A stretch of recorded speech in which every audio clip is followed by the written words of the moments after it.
My name is Lori Eslick, and you may know me as a children's book illustrator and author.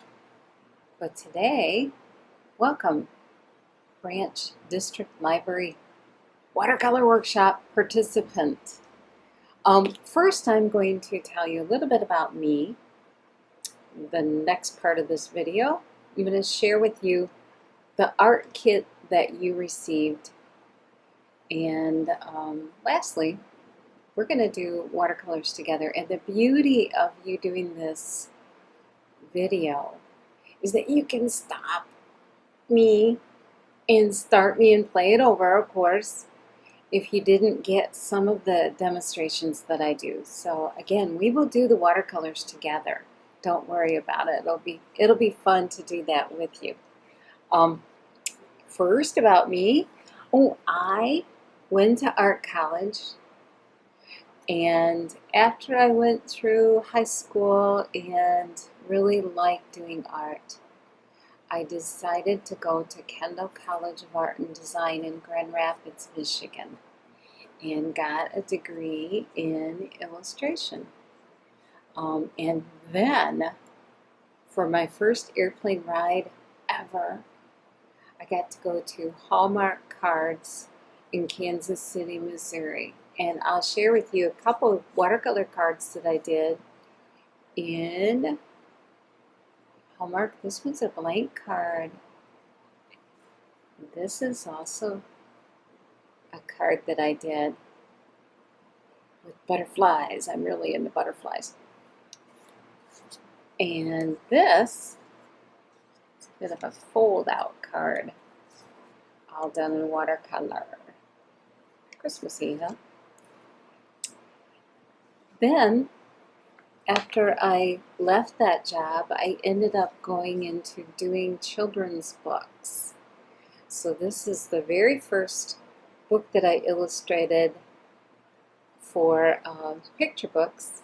And this is The Lark Who Had No Song, all done in watercolor. So let's see if I can find a birdie that likes to make noise, a woodpecker on the tree looking for bugs. Anyway, some of the watercolors that I do for picture books also end up being something similar to what we're going to do together today. This is another book done entirely in watercolor, barefoot. Show you just maybe one of the inside paintings.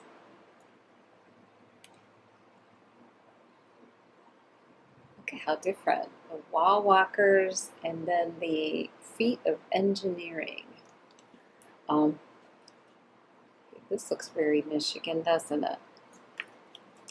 So now I still illustrate for children's books, but I also have done hundreds, if not thousands, of greeting cards. And I work out of my home, mostly illustrating, and some of these workshops, I love doing art with people. So I'm so glad that you can join me today. This is the most recent illustration that I did for a magazine. So I also illustrate for magazines, often in watercolor. This looks very much like the kind of watercolor we'll do today. Another one. So I have a website which I'll share with you later in the video to tell you a little bit and share a little more about my work. But for now, let's start talking a little about what we're going to be doing together.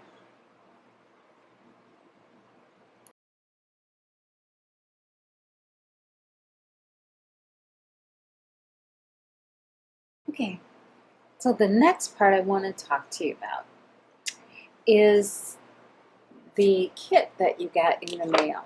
So in your kit, you have some items, and let me just share with you for a minute what they are. Sorry. So this right here is your information basically, but we'll go over it.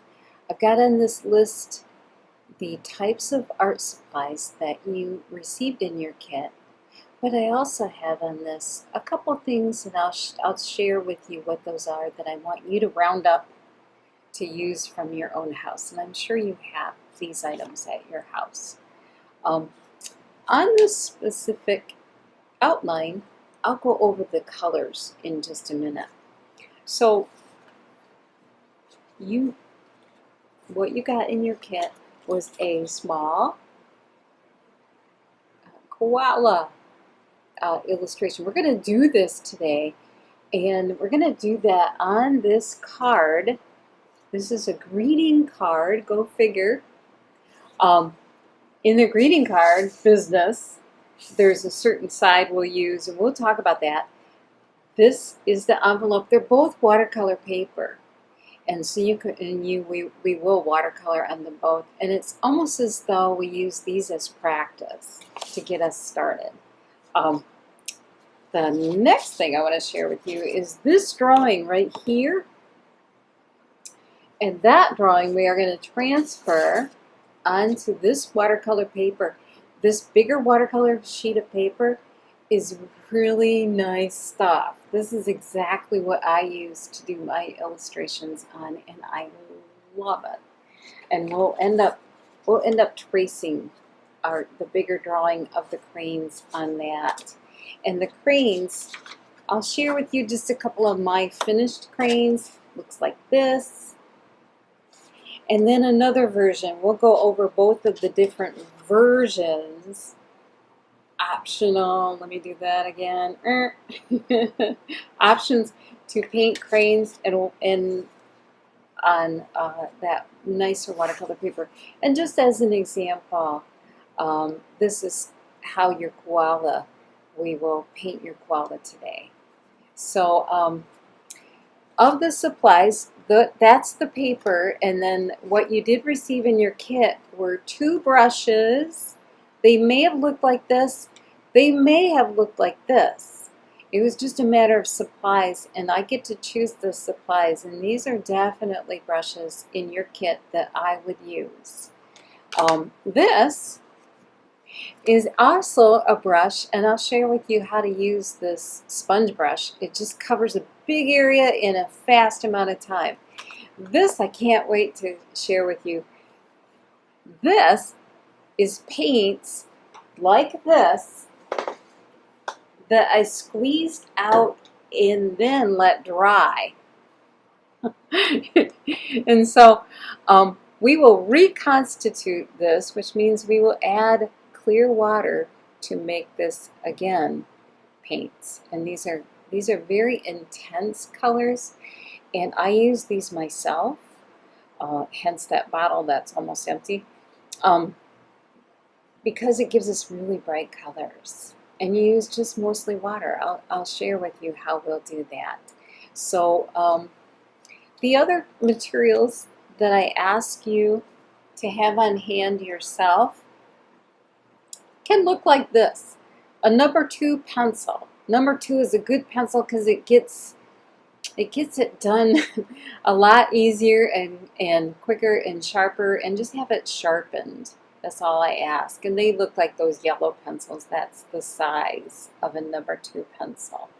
I use this for water, one of these cups.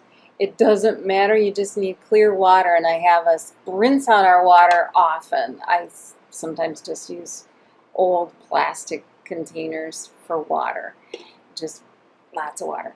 And then I use reusable paper plates, or these aren't paper, I'm sorry, these are plastics since they're reusable. But I ask you to find a styrofoam plate. Since this is intense colors, I don't want you to ruin any of your really nice plates that you use in the house. If you do, it might stain the plate. I don't even know because I don't try it on my regular plates. But this is reusable, like I said, not mandatory. Styrofoam will work. And this will use, not only do you have this for paints, but you will be able to then mix your paints So we have a yellow, red, as I have outlined in my copy for you, purple, which I really like, and then blue. Believe it or not, those are going to be those colors.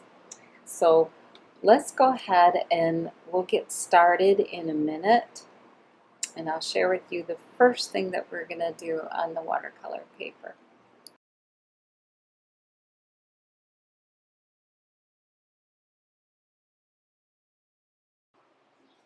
Hello, I'm back. Well, you haven't gone away. I did a minute, so that I could get ready to share with you how we're going to end up tracing this.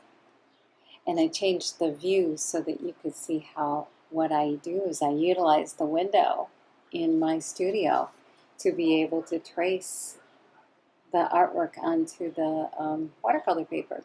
So in your kit, you have the drawing, and we're going to transfer that onto this paper. So the card paper, and then we're going to transfer, there it is, the larger drawing onto the more expensive paper. So what I do first thing, and then the envelope, I'll explain, that's really, it's watercolor paper. This is where we're going to just allow you to experiment on it and use it as maybe scrap watercolor paper, get a good idea and a feel for the paint on watercolor paper. So that one's just kind of practice. And then you can mail it to someone, which is really fun, as well as this card. So this card, you can see it has that score on it. It doesn't matter if you fold it one way or another. And it doesn't matter what side of the paper, as well as on the other paper, that you use. And what I'm going to ask you to do is not fold it before you paint on it. And then after you paint on it, sometimes the paint splashes over to the back side, and I think that's really cool. So, so the Deco Edge, you see that edge? That is the front of the card. Now your card can be, when it's folded, don't fold it. When it's folded, it can look like that, which they call horizontal, or it can look like this, which is folded in half. And remember, my image is a little backwards for you. So when the card is folded and you read it, it looks like that, right? So have that Deco Edge in the front of your card. If you can try to remember that. If you don't, that's cool. It's your card. So we're going to trace this koala. See how it looks right behind? You can see it as transparent right behind it. And you know what's easier to see it as transparent is to use the window. So I'm going to get up and go over here and share with you. This is how I transfer. Can you see that? And just trace it, and transfer the drawing.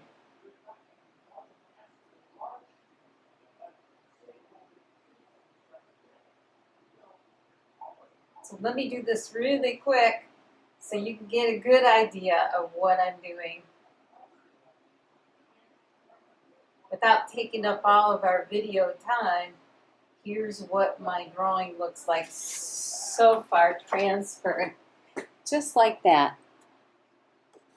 So I'll take away the paper, and then I have traced that. So go ahead and trace your card right now. Trace the card.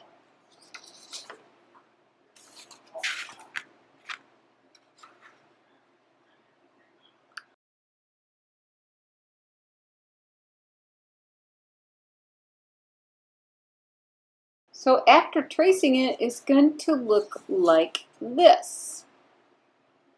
So that's how it looked up at the window. And that's what we're going to watercolor. The next tracing we're going to do is on this watercolor paper.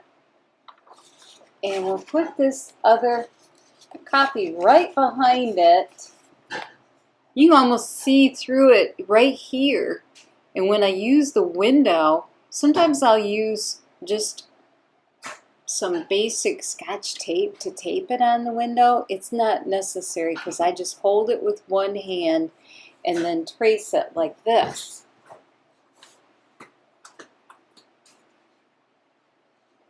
Can you see it? You can see right through it like that. So go ahead and trace your larger copy of art right onto the bigger watercolor paper.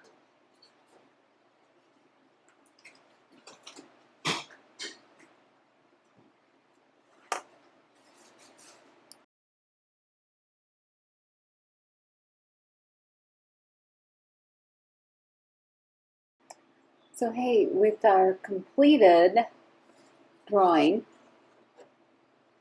mine looks like that. I can put the tracing aside and then we can start our painting.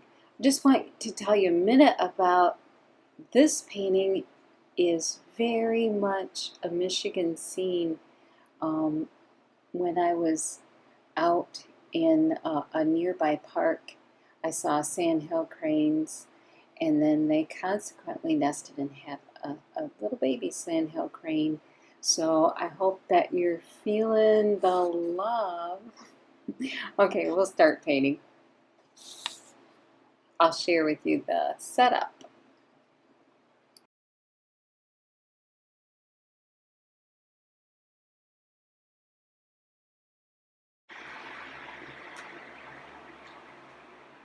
So I want you to know that here's some of the supplies that you guys got in your kit. So you got the tracing paper, you've already traced it. You've got the envelope, which we're going to start with. And then do you see the drawing? And then here's the other drawing on the larger paper. In your kit, you also have this color gauge for, I got it upside down, for this palette of color. I want you to go ahead and get, one thing I forgot, the styrofoam plate. This is folded up paper towel. So just any old paper towel, fold it up. That's the thing I forgot to tell you about. And, you know, of course you already got the pencil. So a styrofoam plate, and we're going to put your palette, that's your palette, right there on that styrofoam plate, and here's where we're going to begin. You notice these colors are all dry. So what we're going to do first is we're going to wet them. Did you see what I did there? I took the larger brush that you have and I got just water on it, and now I'm just gonna, got a little bit of color there. I'm just gonna put some droplets of water on that. Whoops. Just gonna put some droplets of water on each one of those colors. And then that water is going to help reconstitute, is the fabulous, wonderful word of the day. And I'll put a few more drops. Oops, I got a little bit of color. I'll rinse that out. A few more drops, like I said, on each of those colors. Now don't overflow it, because then your paint will go all over. We're just going to give it a minute to get wet and reconstitute like that. Okay? And then go ahead and put your palette right down by your painting.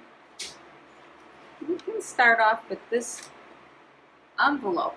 I grabbed a pencil. See, when you send a letter, you have to put the lettering right here. You have to put your return information. But then go ahead and let's decorate the rest of your envelope any way you see fit. In fact, you could put another koala bear on there if you want.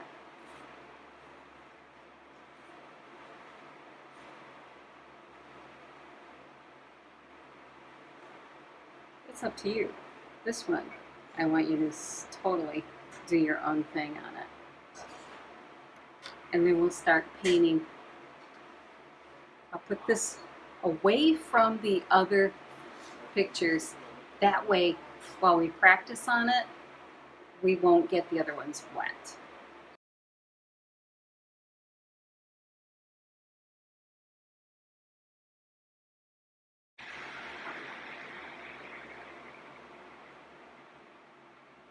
Okay, so what we have here, and I'll move these guys out of our way.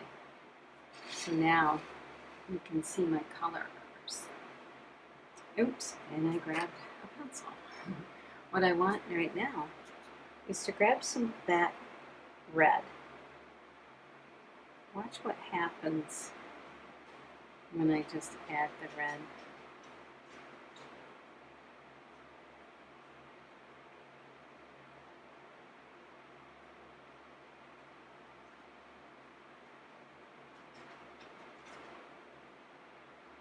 And then water.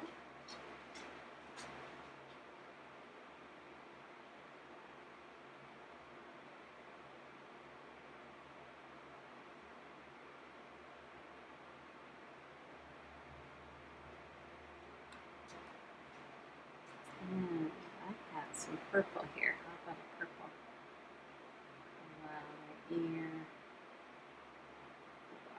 Here. Now I'm using just clear water before I touch the color. And then I touch those two areas together. So that ends up bleeding together. Watch what happens now. I grab the paint first. Let's just rinse out my brush and then just grab a little bit of water. And I went all the way around trying really hard to not touch the colors.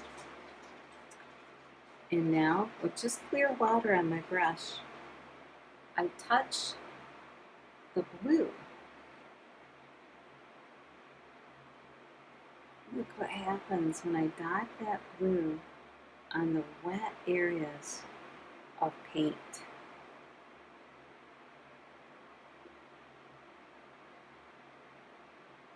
And now I'm just gonna give that koala a little bit of a nose, a blue nose, without touching the other areas. Now the thing that we just did right there was some of the stuff that we'll go over on the next item that we're gonna paint. This one is the least expensive paper. I rinsed that blue out of my brush. And I'll talk a lot more about that as we move further and further in our watercolor. The cool thing about doing this one first is it's the least expensive paper, and it doesn't give us the best watercolor results, but it gets your, if you will, feet wet in doing watercolor. And you see my pencil on that? I kind of like it just like that. I can decide to paint over the eyeballs when this completely dries. One of the ways you can tell a watercolor is dry is by feeling the back of the paper. If it's still wet, if it's still a wet painting, it will be cold. So that's just another helpful hint about watercolor. So I'm going to put this to the side to dry. And the wonderful thing about how the library chose and allowed me to choose those art supplies that we got is that I got to choose the same art supplies that I use. So these watercolor paints and then these two papers I use myself. So on the next item that we're going to work on, let's just switch. I'll move this out of our way so we don't even think about the larger watercolor for now. We're going to think about the koala as the next step watercolor. Get our feet wet with something that's a little better paper. It's kind of fun for you to taste test the different types of paper. but not as good as that really nice paper. So it makes a difference what kind of results you get from different types of paper. Now on this one, I'm going to have us do the very same thing with the water first. And if you remember my finished koala bear, I had this orange, either sun or moon, it's up to you. And I'm just going to wet around the tree trunk and around the koala bear with just plain water. So you can go ahead and do this along with me or watch me and decide to choose your own colors. It's up to you, of course. It's your watercolor. And see how I'm going around and trying to just wet the parts of the paper where the pencil is around the koala bear. And this will be something like what you just saw me do and what maybe you just did with your koala bear envelope. So let's go around and wet, wet, wet. You know, one way that I can tell if an area is still wet with clear water is by looking at it sideways. So if I look at this sideways, then I can kind of see where it's shiny. That's where it's still wet. Go around his toes. I don't have to be really exact because I'm just that kind of artist where I'm not really totally exact. Because I have fun with things happening. It doesn't all have to be the very same situation. So here's my palette that I can mix colors with. So I kind of like this to be a yellow. And then I'm going to use a little bit, did you see what I did? I just touched with clear water on that yellow. And look at how bright that is. And I'm going to go kind of in the middle, I think, with the brightest yellow. You see that's still in the middle if I go over here, like if it is a sunrise or a sunset. Well, it kind of is if it's a big orb in the sky, but it's kind of my watercolor. I can make it a big circle if I want, like a cloud or whatever. So I'm going to rinse out that yellow because, oops, I just went ahead and did the same thing. I'm going to rinse it out, and I'm going to take that red and mix it. You see this on my palette. Mix that with that yellow. Sometimes I don't mix it all together because I let the watercolor on the paper mix the color. So here's the red. Kind of fun when it meets together. Oops, I missed a couple spots. I'm going to come back to that.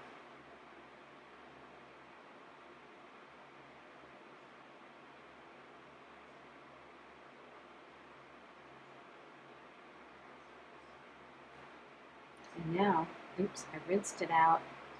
Really no need because I'm utilizing that same orange all around the koala. So I think that will really, they call it punch. Kind of like, I guess that term fits because the color should punch at you.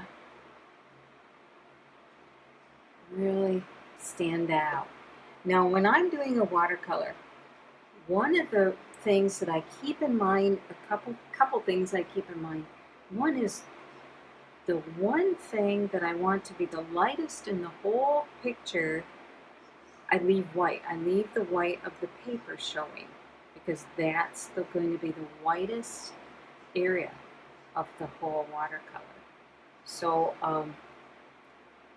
right now I'm thinking those teeth might be an area I want to leave white. I use a lot of water. Look at my water's already getting orange.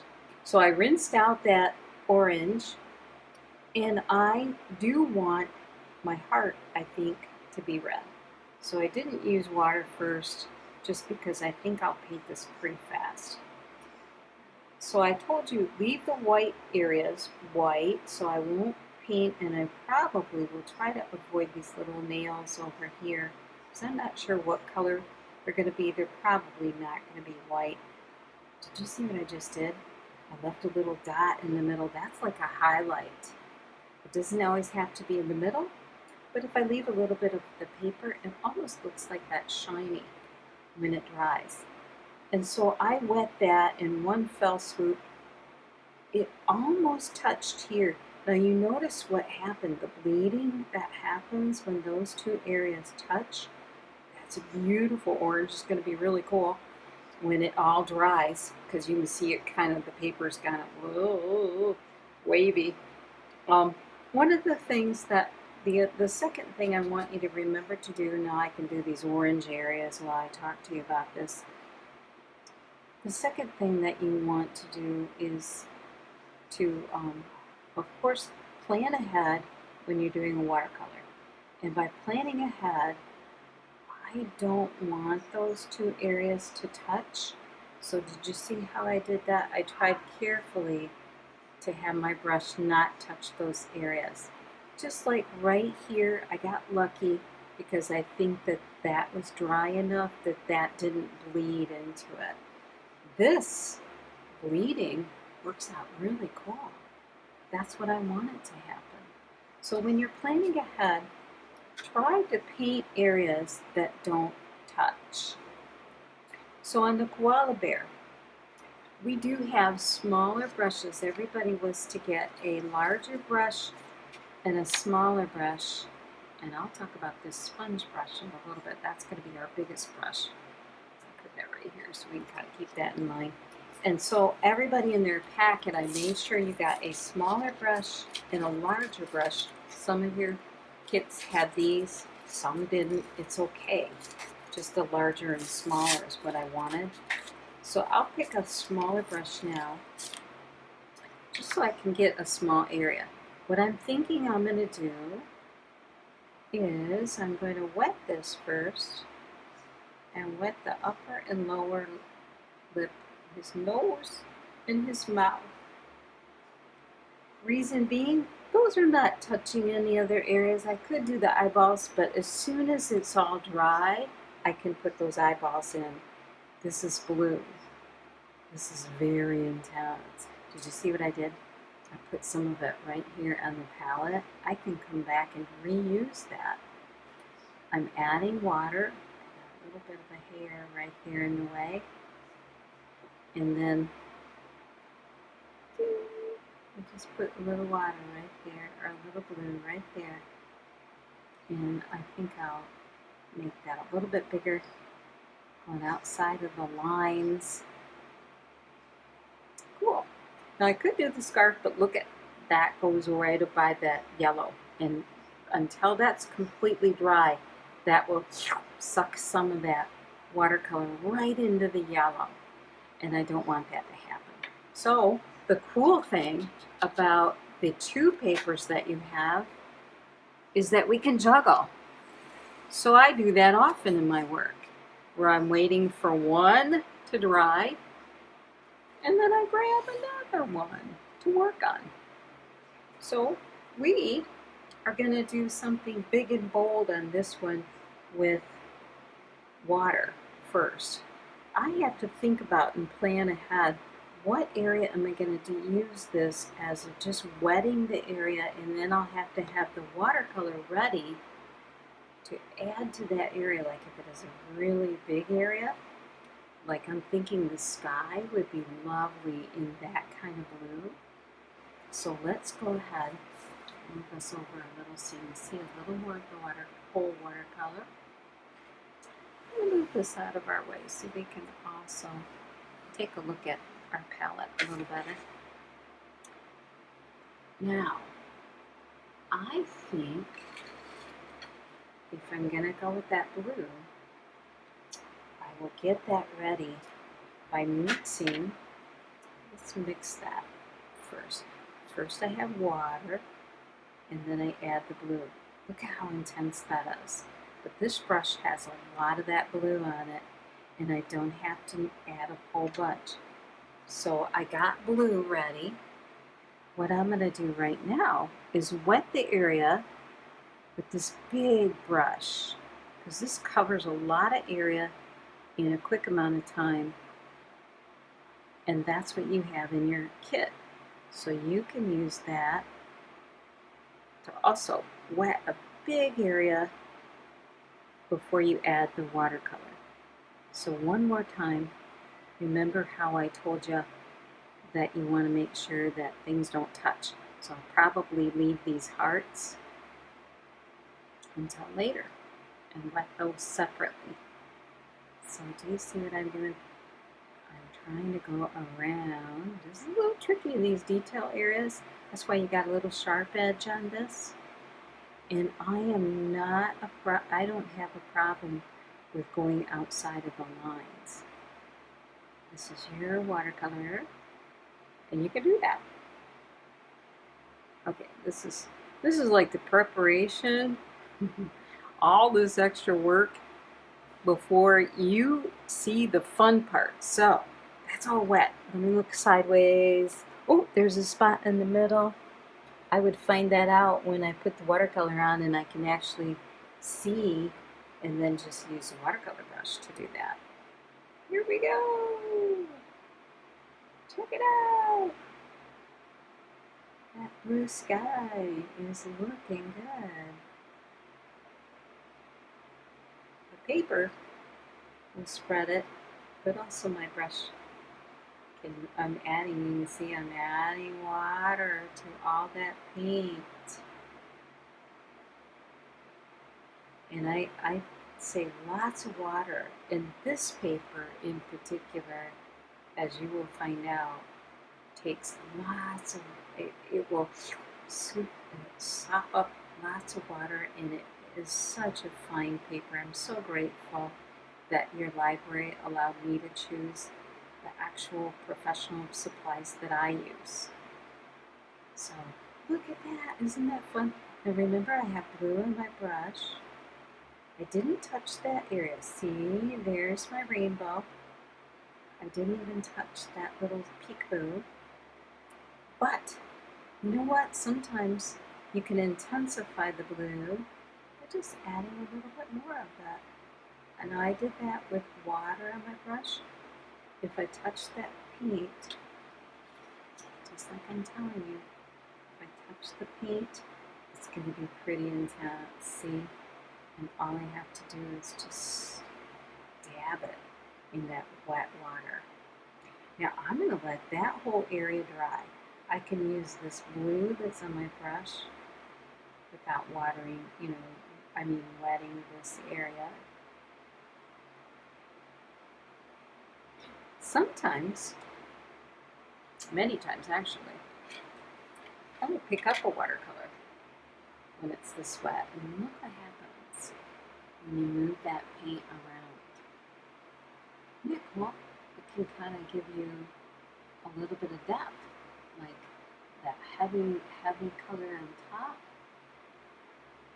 and then it moves down into the picture. And then when you want to stop moving like that, just put it down. That's all. Put the watercolor down, will you? Now remember, I have blue in my brush. I can wet this whole area with that blue, thinking it's not touching anything, right? And I'll use that blue to mix with yellow. So here's a little bit of color mixing ideas. When you mix yellow and blue, now everybody at once, tell me, what color do you get? I want to hear it. Tell me. Really loud, I know you are. Probably the people, if you're watercoloring at home by yourself, the people at your house are probably really worried right now while you shout out the color green, right? So I'm going to rinse out that blue, add yellow, just actually dab my brush just like we had done earlier in that yellow in the sky, on the moon or sun, it's up to you. And check that out. Now if I rinse this out, grab a little bit more of that blue, remember what we did in the sky? We could do that here.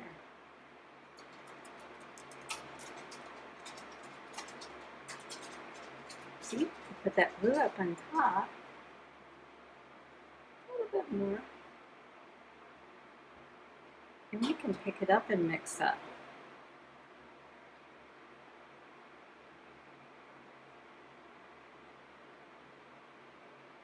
And paying attention to the sky, mixing a little bit more than my grass. I can also just plain out regular mix those two colors. Like, see, here's some blue in my palette, and I have plain water. Look at that, just add that yellow together. When I rinse my brush out, just to make that point to you, we have only those colors reconstituted. I don't want you to mix them together by putting your blue brush right into that yellow. You can see I have a little teeny bit that happened there, which caused me to remind you that if you have blue in your brush and you grab that yellow, uh-oh, the rest of your painting is going to have to not be yellow but green because you just mixed it.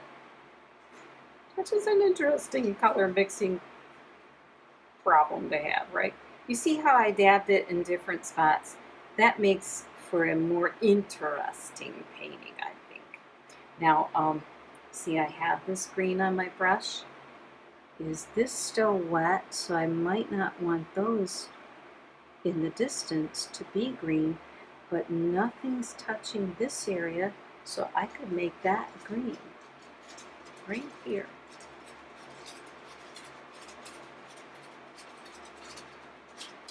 And just as an observation, you probably are way ahead of me, you can see that the pencil is something that you see through in a watercolor. So when you outline that drawing, you can see through to see that pencil, and that kind of, they say, holds the watercolor together, holds the painting together, because throughout the painting you see that pencil. So okay, there's that. Another area I could probably paint if I want these bushes to be very green. I can still use my green.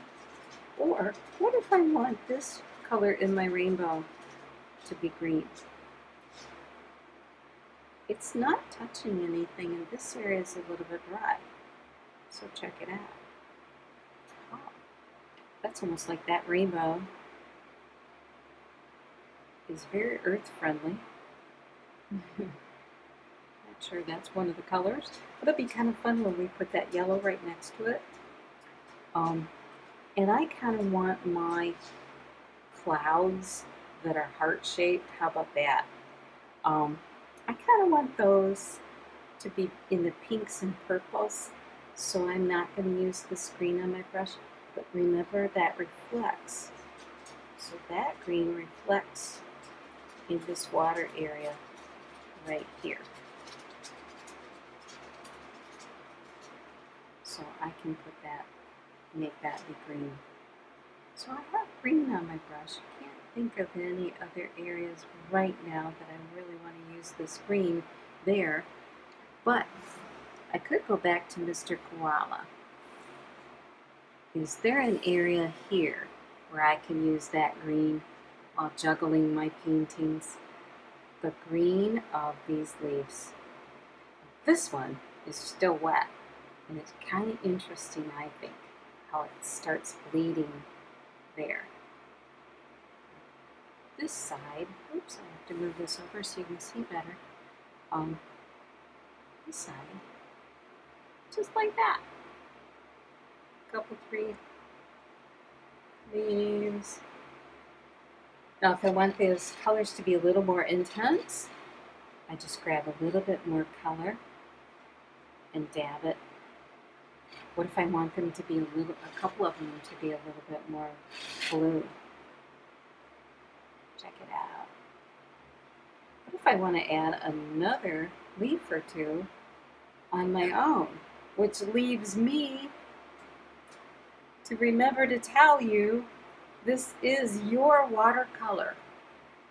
So please feel free to add things as we go, or when you're done and you want to think about it.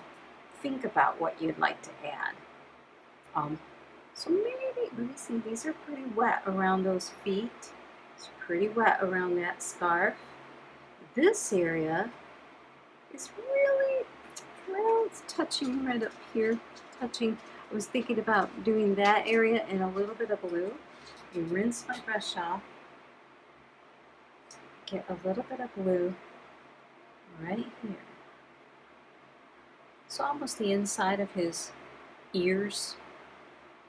It's quite a bit of water. It'll take a little bit to dry. Oops, I got that to happen right there accidentally, which leads me to why you have, one of the reasons why you have a paper towel.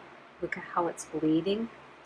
I can take my paper towel and stop that for the most part from going further. Now that is going a little bit further, but if I take my paper towel and press without scrubbing, you know, scrubbing with the just like you do when you're perhaps scrubbing some mud off the bottom of your tennis shoes or something like that. That I don't recommend because it chews up the paper, and we really don't need to chew it up. Watercolor paper is a little bit fragile. So I'm going to move that over there to dry a little bit.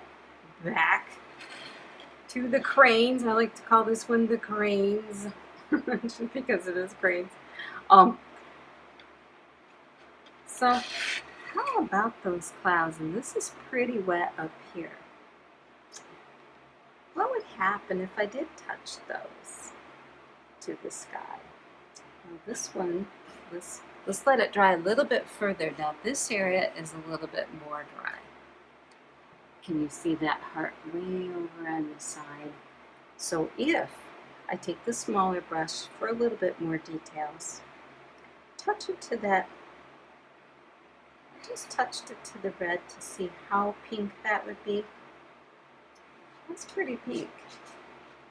One thing I forgot to do, and let's do it right now, is wet that. So if I wet that, then I think my color will bleed really nicely. Looking at it sideways. If it is kind of going into the other side of the painting, it's kind of fun when that happens.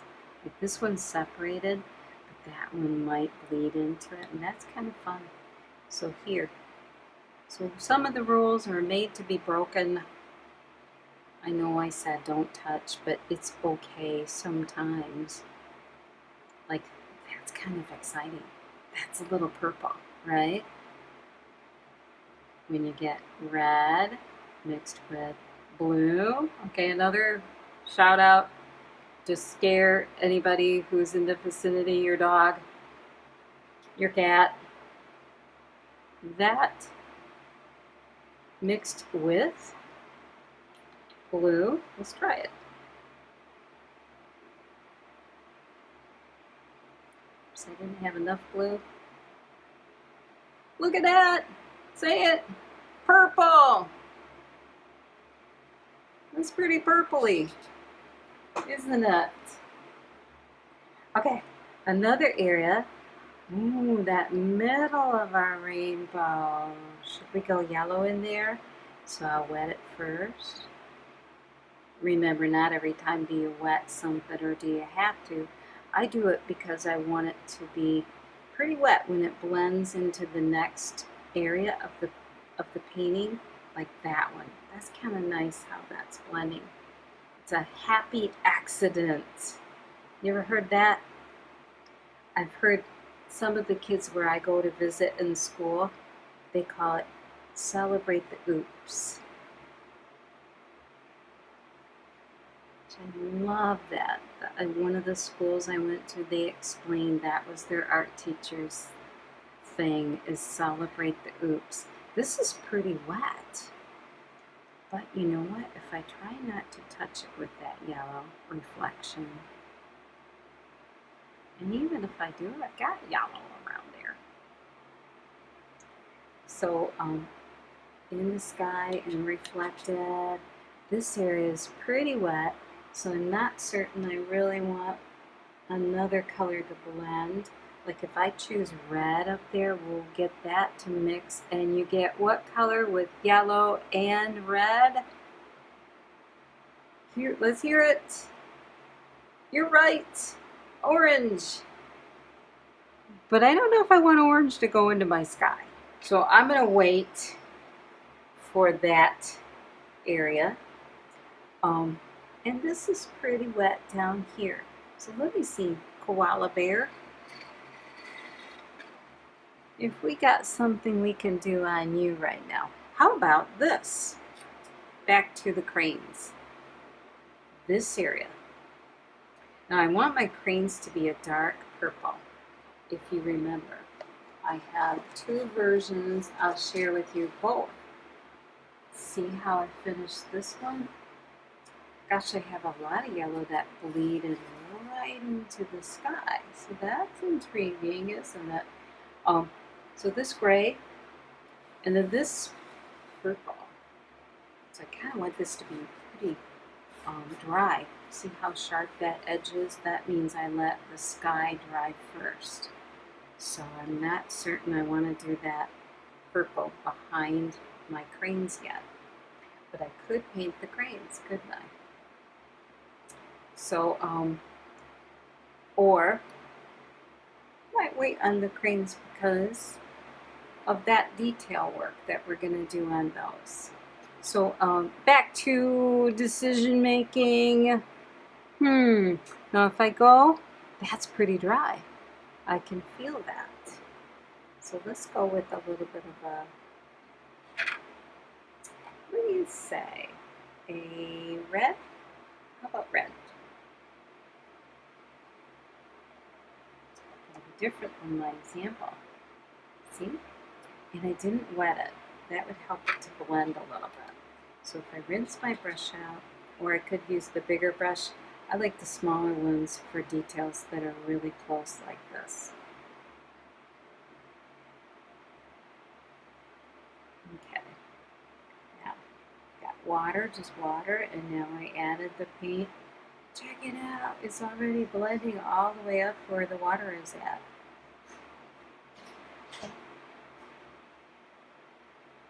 Kind of helping it. I must not have a lot of water on this side.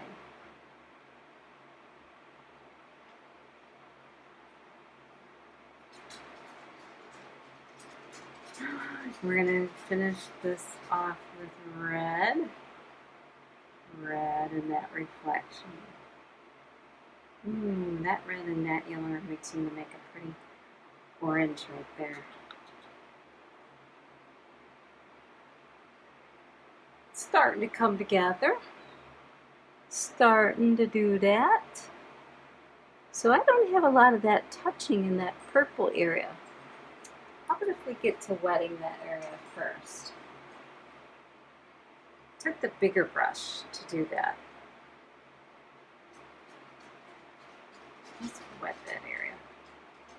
Now I want that to be a darker purple. A little bit darker purple. So what you do when it's darker is you add more of the paint. So in other words, I still use a lot of water, obviously, because we're putting water down first. Go around that. Almost touching the edges. Almost. But I can overlap it because it looks dry. It looks pretty dry. So right up here. A little more water on my brush. This is getting a little bit tricky. Look at, I'm glad that you practiced to this point because we're going to go around the crane with just the water at this point because we'll mix up that purple before we touch it to all this wet paper. Okay, can you see? I have to look at it sideways. Oh, I'm missing a spot right here. What else am I missing? Right over here. A little bit around that crane. Now remember, if you happen to have touched the crane itself, here's what I would do. Push that down on that crane and that will dry that area of the paper pretty good. Pretty good. Remember, we're going to do something like a dark background, and then they're going to be gray, so they're going to be kind of dark. I have another version of this, and I will share that with you, but not to complicate things right now, just as an option. I will in a bit. So this one is purple. So let's go with,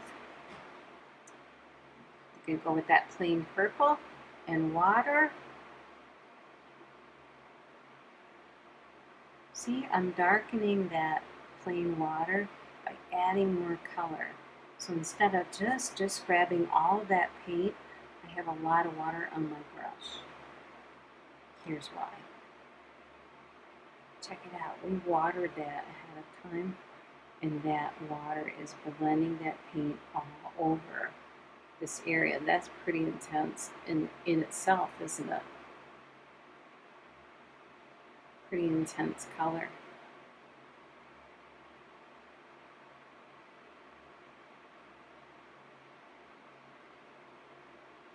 Right up to that edge.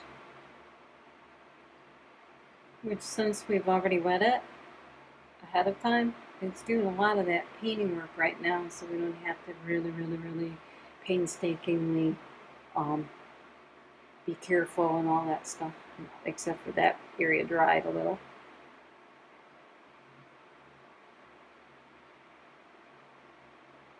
Now this purple is very pretty, but it's a very bright purple.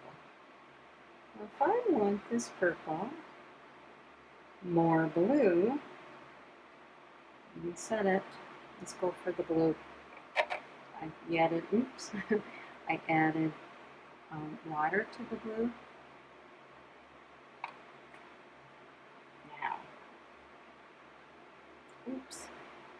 oops, I need my paper towel to the rescue. It's going to be kind of interesting. This stains, so I know that that is going to become another area of green. It'll be kind of interesting though. Some more celebrate the oops example right there.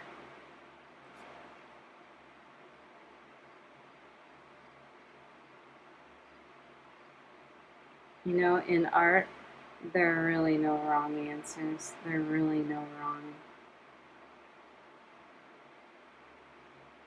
wrong pieces of art, really.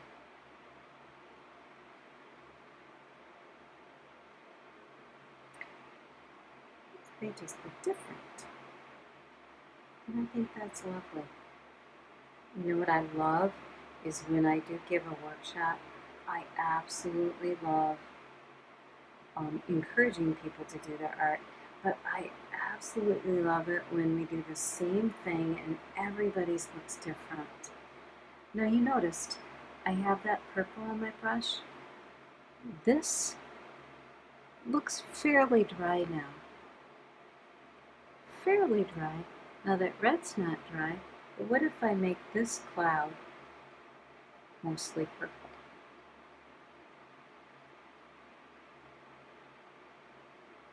It's blending into the background. Kind of blue cloud. Now if I rinse that blue out and just have water, these are kind of Illustrator things to do.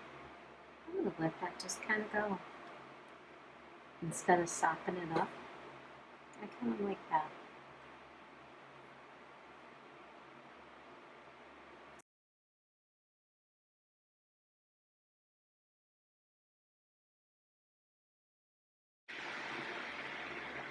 Okay, now I'm going to have us switch to, I moved my table. Switch to koala. He's pretty dry. Notice that area wasn't dry like I said. And so how would I make this guy more of a gray? What do you think? If your answer is using, and I'm going to mix that on my palette. I don't think I need any more of these colors. I need mostly just a water area, like how I mix that. That looks like a great gray. Do you know how I made it? I used some of that red. Let's go ahead and grab some of this blue. There's a purple. Now if I add a little bit of orange, that made a great gray, didn't it? Now if I try this out in a light way, on the bottoms of his little koala, there's an extra hair. Oh, can't get it off. Oh well. The bottoms of his feet, that's going to be a little bit lighter than the body. So if I intensify those colors, and if I don't want to mix those two colors, I'll grab the blue, rinse, grab the red, rinse, and then grab that. And I've mixed up a little bit darker. I could wet that koala, or I think we're okay just to paint the head first. He's not real dark. I probably have to add a little more color. I can go right over those eyes because I think I'm going to make those dark at the end, dark spots instead of white spots. The teeth, I kind of like leaving those. And let's intensify that color by just adding the blue. Oops. Oops. It's like a shadow. That's kind of cool. I can mix all these colors together. Or, just like I did, I grabbed a little bit of the red on one side, added a little bit here, gives him a little bit of pink cheeks. If I let that dry, I can add that pink area to the outside of his koala ears. Still makes a gray, but it's a little bit of a purple gray. It's kind of interesting. Well, I wonder if those feet are, no, the feet are a little bit still damp. So maybe I'll work on his arms. His or her, I'm not sure. But he does have heart. She does have heart. So I'll grab a little bit more of that.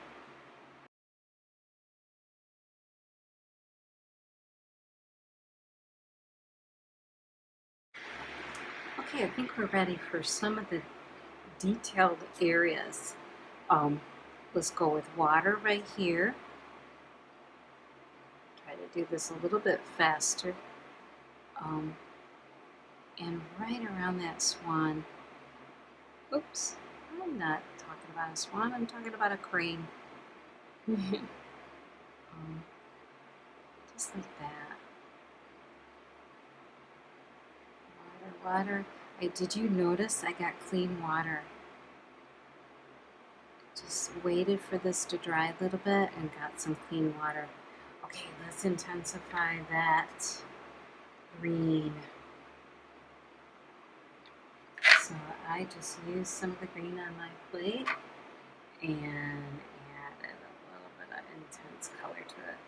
Getting a little bit of gookiness of the, that's not an official term, that's a Lori term. Gookiness of the paint, because it's drying a little bit in this heat. Background noise at my house is actually fans. It's warm in this summertime, but we don't always have summertime, so it's enjoyable. So there's that. And that is the darker green, and this green is actually a reflection of this green in the water. So I'll do the green here a little bit darker. And remember, I'm going to make my cranes. I can actually even overlap that a little bit because of the water's edge.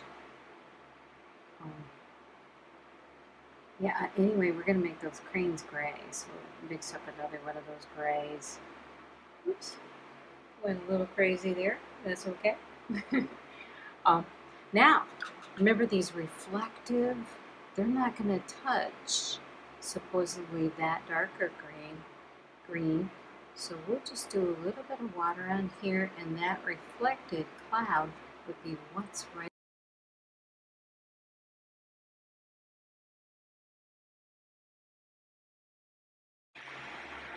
Hi, you may have noticed the light is different. That's because I took a little bit of a pause, let some things dry a little, and now we're back. So anyway, I am at that point where I need to make a decision. And here's the two options I'm giving you. You can decide to make your cranes, they're a natural color, gray. Remember, they have these spots right here. Or, because our our painting has two white cranes at this moment, just like this finished artwork. So you can keep them this color, but they do have that red spot. So let's do the red spot detail right now while we make up our minds on this one. So right now we're going to do a little bit of the details. Just see me grab a little bit of that red, and I'm using the bigger brush because it has a better point. Now if you have a different kit, you may choose the smaller brush. That's okay. Boy, that's pretty dark, that intense water. So if that's a little too dark, what I can do to soften that is use my paper towel and just touch it. See how that is? Like when you have a bloody finger or something, you just touch the blood, just touch the watercolor, and that takes some of the paint off. So I have red on my brush. Let's see if there's any other details I can figure out that are red in this that I want to do. I think we're doing pretty good with that red color. I could use that red color on the card in that, what if his scarf, his or her scarf, is a bright red,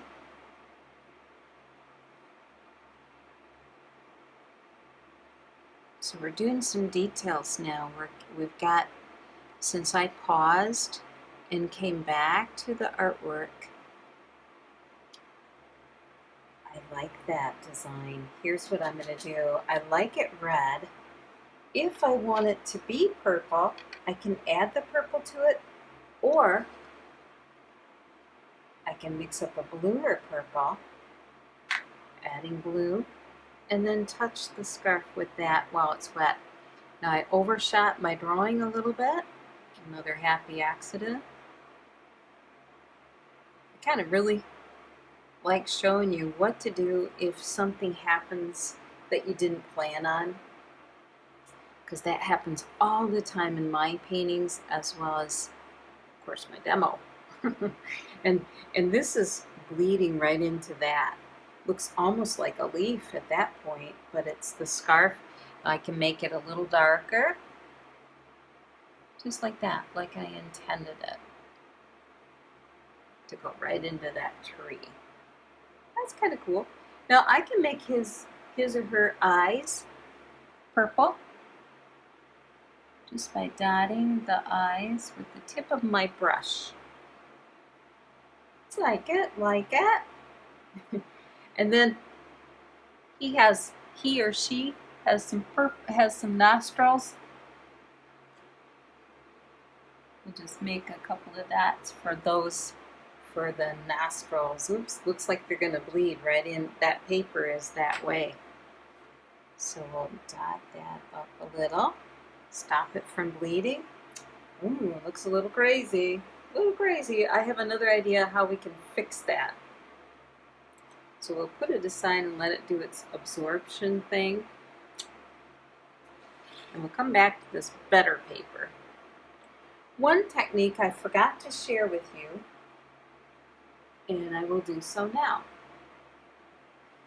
is utilizing this fancy tool, the salt shaker. If you have done this before, how fun. If you haven't, how fun. So let's see what I do. Let's put this in the picture with the salt shaker. I'm going to wet this area with just plain water for now, like we have done all along our demonstrations. So this area down here, I'm thinking I'm going to put some texture on all of that grass area, and the texture happens to be using salt. So let's go ahead. I've got that pretty much wet. I'll look at it sideways. Looks like it's pretty much wet. So I can use some more green. There's an intense blue. I'm going to rinse that out for the most part. And grab my yellow like we've done. Now that's a bright, bright, bright green right there. I can make it darker. I can make it lighter. Which way do we go? I like it right in the middle. And then I'm going to touch our area. Kind of like we did up on the background mountain.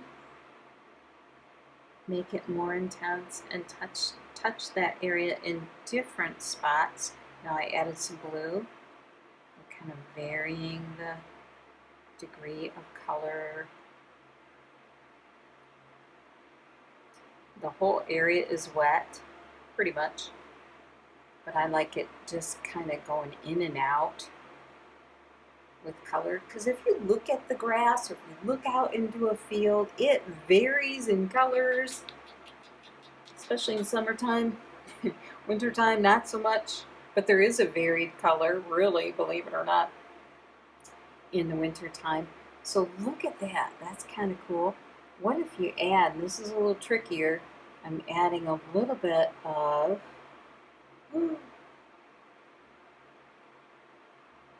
purple, almost like there's flowers or some sort of weed out there that's that color. So we just added more color to that area by wetting it and then dotting it with other color and making it intense. How about some texture? Now here's a finished version of the same texture I'm suggesting.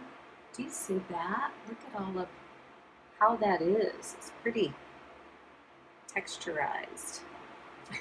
And that's what happens. So watch. Watch mine first, and then when you get ready to wet yours, you can grab the salt shaker. I don't rub it in. I just drop some of it in there. And then we'll watch what happens to it as this dries back. It's kind of a cool, happy textured accident, because it kind of accidentally does its own thing. And so here's a little a joke. Why is grass so dangerous? Because it's full of blades. Funny stuff, huh? So there's that. And I like my cranes like that in white. Maybe you like yours like that too.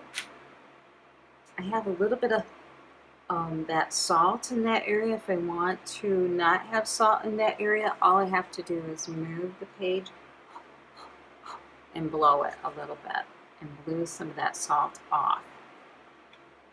Now, one thing I didn't talk to us about, because all we have for tools are the pencil. We'll let that dry right there. Pencil. Ooh, look at that scarf design. It decided to do that. That's wild. So this paper is a little more difficult to control. Did you see what I just did? I'm outlining this a little heavier. I kind of like the koala bear showing up a little bit more. And you see what I did there? It's like my painting went outside of the lines, and it did. But I like reinforcing, in other words, making this darker for the nostril. like I intended, that little happy accident. See how that kind of help his shape, even with all of the watercolor going all over. So that's something that I do with my watercolors. I go back into it with pencil. Another thing that I do with watercolor and is I will grab a Sharpie. So if you happen to have a fine point Sharpie in your house, this is something that you can do. You can draw with the Sharpie first, or you can draw on your koala when it's dry after you've already painted it. And the Sharpie even bleeds a little bit, but I go around my pencil line pretty much, so then you can see the koala bear design a little bit easier. Now, of course, you don't have to do this, but I enjoy doing it. It's just one of my finishing touch tricks that I'm sharing with you. Do you see how I'm outlining that whole tree trunk, and you see the purple and then you see it disappear? So that's kind of fun when it shows up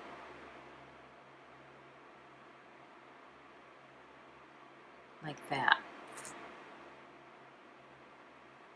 So that's one of my finishing things. And when this is totally dry, then I'll do that same thing that I shared with you right here. So without going through and doing all of this in front of us, you get the idea. We can outline the drawing, and that makes it, oops, see, that's what happens when it's wet. Kind of intensifies, kind of fun. So you can do that with your drawing. Do you see our lettering right here? Feel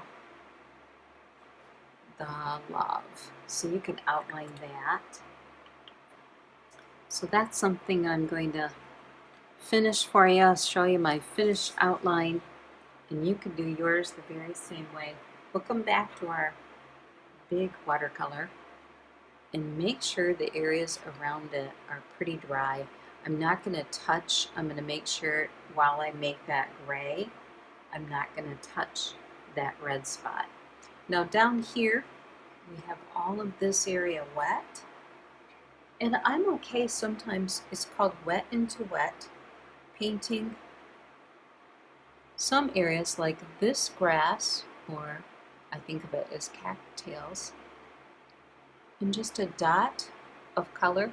But look at this area where it's dry and wet. I'm going to outline my cattails, and it bleeds here, and then it's completely dry up on top, which is a fun effect to do.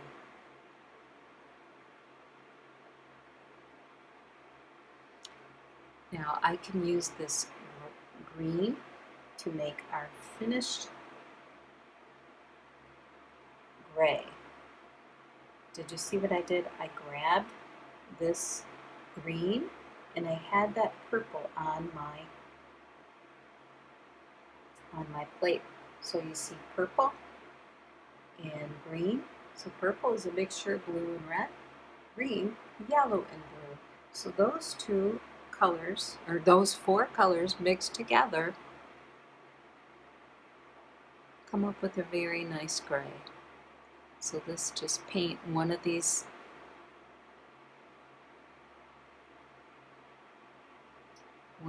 cranes with you.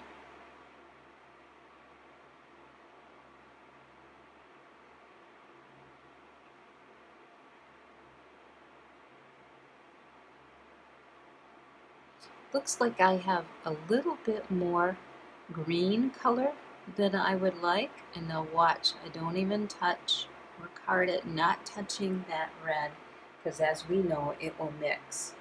So why don't I make this a little more blue? I'd kind of like a little more blue. Right here. See how just touching areas like we've done before, and not the whole thing, will enhance your painting. just like that, and I'll let that sit and dry. Now I can do the very, and look at how look what has happened with our salt. Now I don't have the need to share with you every little thing that I can do to finish that. Why don't I take a moment to do some of that, the cattails. For instance, we had that brown mixed up. I can do a detail on the cattail tops in brown. Just like that. I don't think I'm going to do his legs in brown. Maybe a little brown on the base of that, since it's all wet.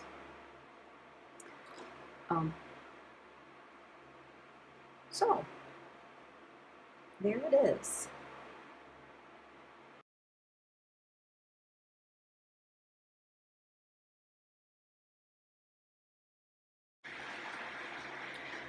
So, as you remember, we did our card. I outlined that in a little bit of purple. It'd be kind of fun for someone to get that in the mail and then wonder what's inside, like this. And see how that marker both blended and bleeded as well as outlined and supported the drawing. I mean, the painting. And so by the quality of paper, this is not the quality of paper. You got the feel of different watercolor types of paper, and this is the best paper.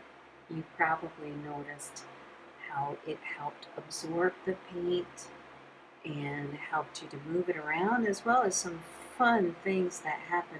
So that is still drying on mine, and I let the salt sit there until it's completely dry before I take it off. So there's my cranes. I didn't outline this drawing. I could go back and outline it in the marker or a little bit harder pencil, but I like it. I like the white that peeks through. And one last thing that you need to do with your artwork always is to sign it. So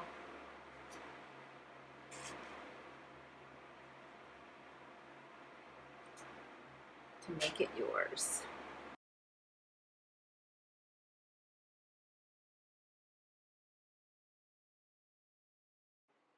Hey, just to wrap up our painting time together, I remember this little gem we just did, how I finished it up, how I finished up this little number. And this is what I did ahead of time. Sometimes it helps have a little more time to focus on what you're doing.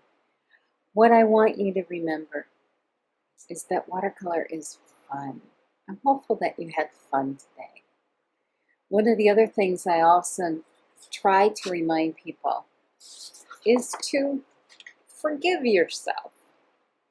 Certainly, you just saw the difference between those two paintings, the ones that I spent a little more time on and the one that we did together a little bit quicker. So I forgive myself for some of the happy accidents that happened and celebrate the oops.